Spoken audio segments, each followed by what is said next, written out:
बहरहाल आइए शौकत भारती साहब को अब हम ले आते हैं ताकि आप उन्हें देख सके। 2-3 दिन का वक्त हो गया है। तो शौकत भारती साहब, बहुत बहुत खैर मकदम है, आपका इस्तकबाल है। लोग आपका बड़ी बेसब्री से इंतजार कर रहे थे और रोज कल भी दुआ आपके लिए हुई है, परसों भी मुस्तकिल दुआएं जो है वो आपकी। बल्कि आज हम जब किसानों पर लाइव कर रहे थे दोपहर में, तो उसमें भी लोगों ने मुझसे पूछा, जो व्यूवर थे, कि शौकत भारती साहब की सेहत कैसी है, और हम सब दुआ कर रहे हैं। तो ये जो एक रिश्ता बनता है शौकत भारती साहब, मैं समझता हूँ कि बहुत ही इंपॉर्टेंट होता है। दूर दराज से, दुनिया भर से लोग जो है वो आपको, आपकी सेहत के लिए दुआ कर रहे हैं।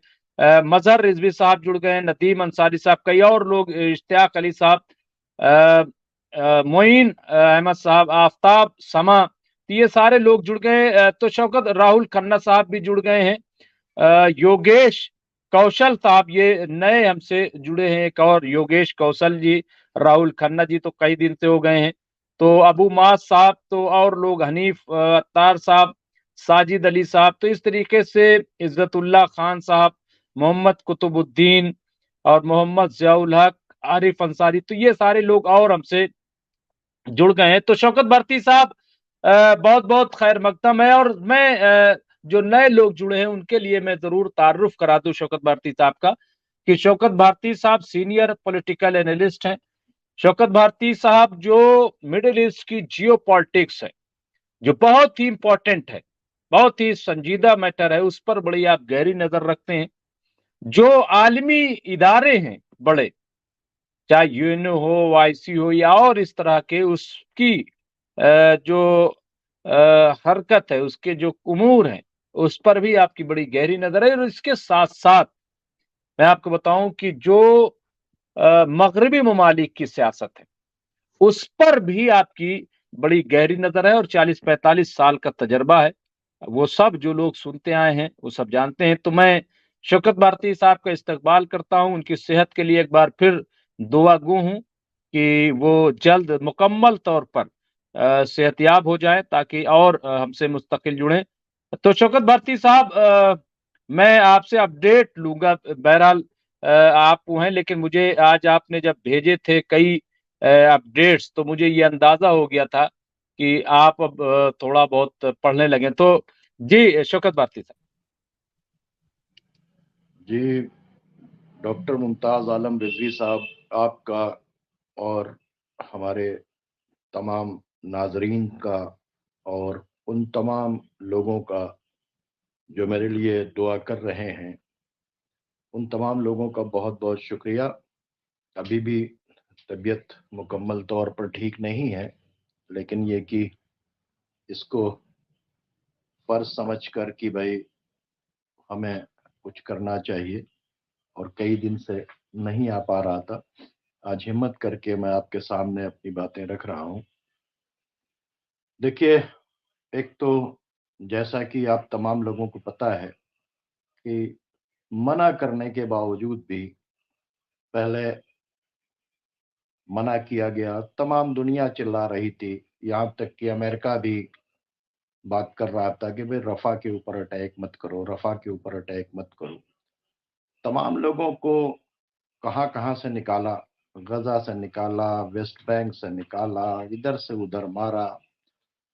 19 हजार ऐसे बच्चे हैं कि जिनके ना माँ हैं ना बाप हैं, ऐसे ऐसे लोगों को निकाला और ले जाकर रफा के अंदर, जहाँ 1,70,000 लोग रहते थे, आज वहाँ के ऊपर तकरीबन 18 लाख लोग रह रहे हैं। तो वहाँ पर रहना ही कितना मुश्किल होगा। और उसके बावजूद वहाँ पर अंधाधुंध बम्बार्डमेंट करना, और उस बम्बार्डमेंट में सैकड़ों लोगों को मारना, सैकड़ों को जख्मी करना। और हालात इस वक्त ये हैं कि वहाँ के दो बड़े हॉस्पिटल हैं, एक कुवैत हॉस्पिटल, एक यूरोपियन हॉस्पिटल।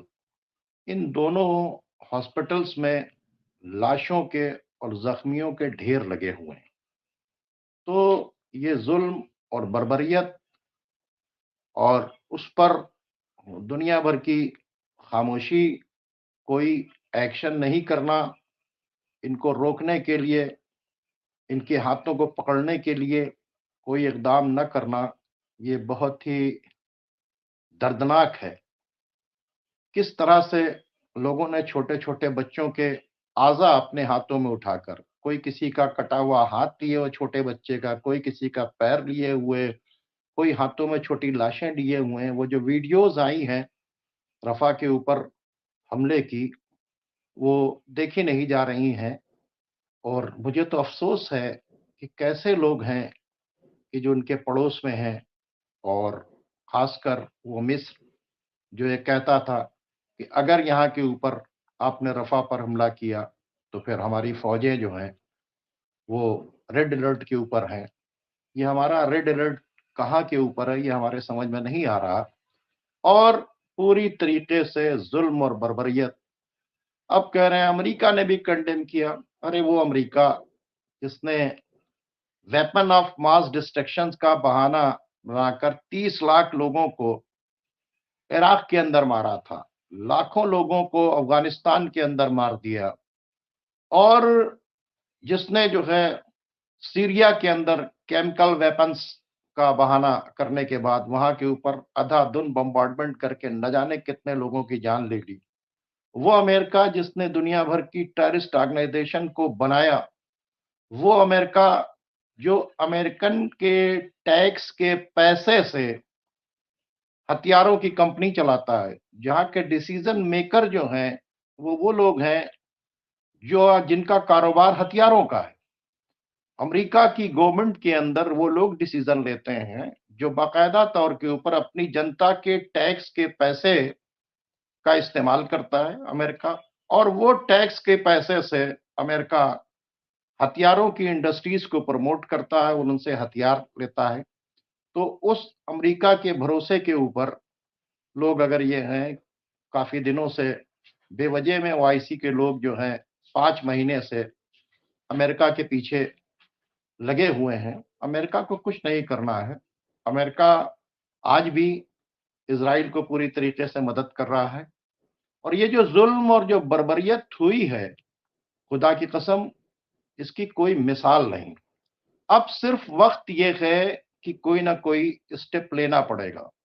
जिस तरह से हौती ने अपनी उनकी जो पावर है वो मैदान के अंदर है, और मैदान के अंदर आज भी आपने देखा कि उन्होंने अमेरिका का स्टार आइरिस और एक दूसरा जहाज जो है वो पूरी तरीके से डिस्ट्रॉय किया। वो भी कंधों पर लाशें उठा रहे हैं। 18 लोगों की लाशें अभी हौती ने उठाई हैं, उनका दफन हमने देखा, लेकिन उसके बावजूद जो है 48 घंटे वो खामोश थे, अपनी स्ट्रेटजी बना रहे थे, और उसके बाद उन्होंने बहुत ही सक्सेसफुल अटैक किया और इनके जहाजों को डिस्ट्रॉय किया। इस्लामिक रेजिस्टेंस ऑफ इराक जो है वो पूरी तरीके से कताब हिजबुल्लाह जो है वो पूरी तरीके से अमेरिकन बेसिस के ऊपर अटैक कर रही है। उसके पास जो कुछ है वो कर रहा है। हिजबुल्लाह ने भी लगातार बड़े बड़े हमले किए हैं। आज भी उन्होंने 5 ऐसे गैर मामूली हमले किए हैं जिससे पूरा उन्होंने इजराइल जो है दहला दिया है। और ये जिससे जो कुछ हो रहा है वो कर रहे हैं। और एक नई रिपोर्ट ये है कि फॉरेन मिनिस्टर ऑफ ईरान जो है जब लेबनान आए तो उनके साथ न सिर्फ हिजबुल्लाह के लोग मिले, बल्कि वो तमाम और रेसिस्टेंस फोर्सेस जो अभी तक अलग थीं वो सब के सब मिली। और यहां तक कि लेबनान गवर्नमेंट जो है, जिसको पूरी तरीके से बाकायदा तौर के ऊपर अमेरिका ने बहुत लालच दी थी, यूरोप ने बहुत लालच दी थी, उन सब ने तय कर लिया है कि हम इजराइल से जंग लड़ेंगे। उसके बाद वो सीरिया गए, और सीरिया पहुंचे हैं तो दमिश्कस के ऊपर अटैक किया है। दमिश्कस एयरपोर्ट के ऊपर जो है वो क्या नाम है, इजराइल ने फौरन अटैक किया, और अटैक के बाद ही वहां से बयान आ गया फॉरेन मिनिस्टर का, क्या नाम है, सीरिया का, कि अब हम जो है बाकायदा तौर के ऊपर इजराइल के ऊपर हमले करेंगे, और हमने जंग का ऐलान कर दिया है इजराइल के साथ। तो ये बात जो है किसने की, ये उसी बशर असद ने की, उसी बशर असद के फॉरेन मिनिस्टर ने की, और खुद बशर असद ने भी इस बात को किया।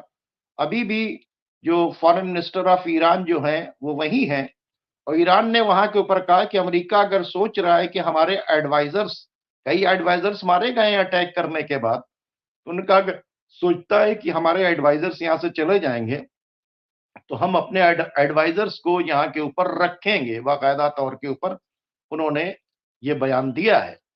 तो आप देखें कि खुल के कौन आ गया, सीरिया आ गया। वही सीरिया जिसको यही अरब कंट्रीज ने, यही अमेरिका ने, यही टर्की ने, इन लोगों ने मिलकर मिटाने की कोशिश की थी, आज आप देखें बशर असद किसकी मदद के लिए खड़ा हुआ है।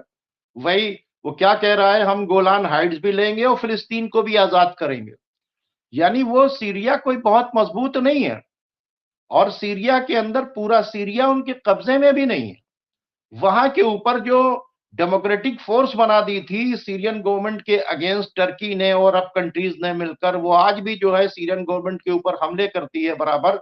वहां के ऊपर आईसिस जो है वो खुद एक बहुत बड़ी प्रॉब्लम बनी हुई है, लेकिन उसके बावजूद भी अमेरिकन फोर्सेस वहां के ऊपर हैं, अमेरिका वहां के ऊपर तेल चुरा रहा है, लेकिन उसके बावजूद भी इतने खतरनाक तरीके से घिरे होने के बावजूद बशर असद ने आज जो बयान दिया है कि हम फिलिस्तीन को आजाद कराएंगे, हम बाकायदा तौर पर इजराइल पर हमला करेंगे, ये एक बयान जो है ये बहुत बड़ी बातचीत है। और सदर रईसी ने भी आज एक बयान दिया है कि ज़ायनिस्ट रिजीम के एंड होने का टाइम आ चुका है। ये आज सदर रईसी का ये बयान, और ईरान ने ये सिग्नल दिया अपने फॉरेन मिनिस्टर को क्या नाम है भेजकर, उन्होंने एक मैसेज दे दिया कि ओआईसी के लोगों और तमाम दुनिया मिलकर देख ले कि सारे आप लोगों ने एफर्ट्स कर लिए, उन एफर्ट्स का नतीजा क्या है कि आज भी इजराइल को रोकने वाला कोई नहीं है। तो अब इनका ये इनिशिएटिव लेना ये बहुत बड़ी बातचीत है। इधर हमास का एक डेलीगेशन जो है रशिया पहुंचा, और रशिया ने भी बाकायदा तौर के ऊपर इस बीच के अंदर धीरे धीरे अपनी एंट्री दिखा दी। रशिया ने अभी 2-3 दिन पहले जो अमेरिकन सपोर्टेड आईसिस थी उसके कैंप के ऊपर हमला किया और काफी लोगों को मारा। वो जो सीरियन गवर्नमेंट को गिराने के लिए जो वहां के ऊपर फोर्स है एसडीएफ का, उसको ऊपर भी अटैक किया बाकायदा तौर के ऊपर। तो रशिया ने भी अपने इंटरसेप्टर लगाना शुरू कर दिए। तो इसके मतलब रशिया भी खुलकर सामने आ गया है, और उसने भी अपने, और ये कहा, उसने बयान दिया कि इस पूरे खित्ते की बर्बादी का जिम्मेदार कोई और नहीं अमेरिका है, पूरी तरीके से कहा। इन सब बातों के बावजूद भी अगर अब भी आपने देखा कि जॉर्डन की पब्लिक के अंदर 3 दिन पहले क्या किया, जॉर्डन से जो सामान जा रहा था वो इजराइल की तरफ, तो जॉर्डन की पब्लिक निकली, और पब्लिक ने निकलने के बाद जो है उन ट्रक्स को रोका कि हम इजराइल सामान नहीं जाने देंगे। यानी जॉर्डन की हुकूमत भले से, अच्छा हुकूमत के बारे में पता चला कि जॉर्डन ने जो इनको ड्रॉप किए थे वहां के ऊपर हेलीकॉप्टर से सामान, तो उन्होंने दोनों तरफ को खुश रखा था। एक तरफ उन्होंने इजराइल से बातचीत की थी कि हम आपको भी हथियार देते रहेंगे, और हमारे ऊपर प्रेशर है तो हम थोड़ा थोड़ा जो है क्या नाम है सामान जो है वो यहाँ के ऊपर खाने पीने का यहाँ पर भी गिराते रहेंगे। लेकिन जो रेड अलर्ट के ऊपर थी फोर्स मिस्र की, वो कुछ नहीं कर रही है रेड अलर्ट पर रहने के। और उन्होंने क्या किया, सिर्फ ना जमीन के ऊपर बल्कि जमीन और हवा ऊपर सारा, और उसके बाद उन्होंने नीचे खोद कर की गड्ढा कि कहीं ऐसा ना हो कि कोई टनल खोदने के बाद यहाँ के ऊपर जो है फिलिस्तीनी जो है अपनी जान बचाने के लिए आ जाए।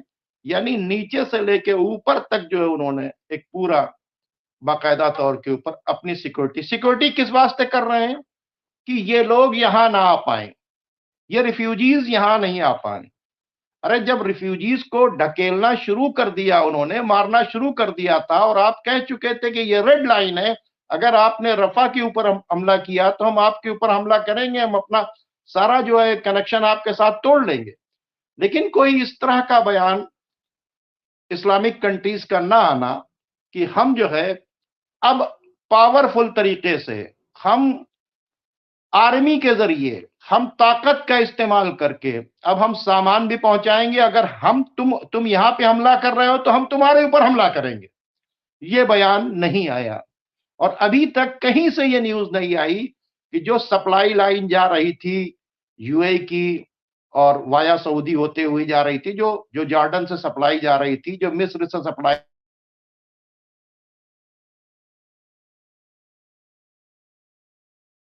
तो लग रहा है नेटवर्क की कुछ प्रॉब्लम हुई है जिसकी वजह से वीडियो रुक गई है। और बहुत लोगों जी शौकत भारती साहब जी और यह जो सप्लाई जा रही थी टर्की से, टर्की मैं आपको बार बार बता चुका हूं कि इस्राइल के जो हवाई जहाज उड़ते हैं या जो टैंक के अंदर यानी जो जेट उड़ते हैं और जो टैंक्स है जिसके ऊपर हमले होते हैं, इसका 42% है टर्की से। तो ऐसे वक्त के अंदर भी टर्की का अपनी पावर को ना यूज करना, जाहिर सी बातचीत स्टार्ट मिस्र से ही होगा, करना तो मिस्र को चाहिए, मिस्र के सर के ऊपर है, जॉर्डन के सर के ऊपर है। ये अगर ये अपनी फोर्सेस को इजराइल की फोर्सेस के अगेंस्ट उतार दें तो उसके बाद जो है ऑटोमेटिकली तमाम ओआईसी के कंट्रीज, तो अब ये वक्त आया है कि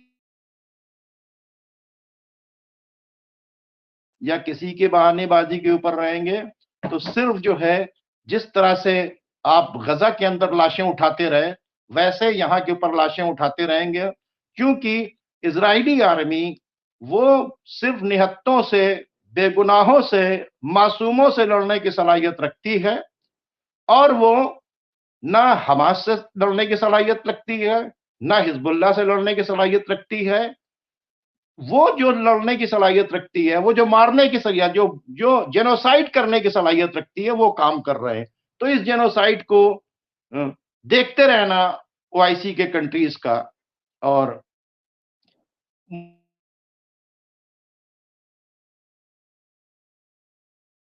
अंदर अंदर कौन सी मदद समझ रही है, आप लोग नहीं समझ रहे हैं। अल्लाह जाने अंदर अंदर क्या हो रहा है, वो मुझे नहीं समझ पे आ रहा है कि अरब कंट्रीज अंदर अंदर क्या कर रहे हैं। तो ये सिचुएशन है आज की जो मैंने अभी आपके सामने रखी है। जी बहुत बहुत शुक्रिया शौकत भारती साहब इस पूरी अपडेट के लिए।